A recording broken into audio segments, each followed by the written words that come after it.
哇！宙斯作咗隻新卡鉗，有黑銀紙，黑銀紙就幫你慳銀紙啊！宙斯，咁啊喺我哋抖音商城只需要398，你就可以擁有。而家睇下上車嘅效果係點嘅 ，Let's go！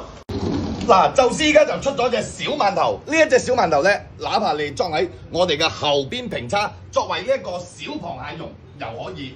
咁你話我想玩得個性化少少，我唔想再裝大輻射或者裝鮑魚，咁你可以考慮一下喺前邊我哋嘅前輪組安裝一個小輻射。咁呢一個小輻射咧，個性價比好高。咁咧呢隻就係宙斯最新研發嘅一個小饅頭卡鉗啦，可以安裝喺前邊。咁呢一隻卡鉗咧係一體成型嘅，而且佢嘅效果都幾好，我哋亦上過車示範過噶。如果假設你話我又想要飛機聲，你有冇辦法啦？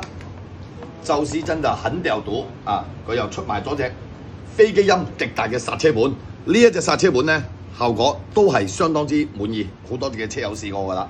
咁如果你都有呢個需求，咪了解下宙斯抖音官方網店賣緊398。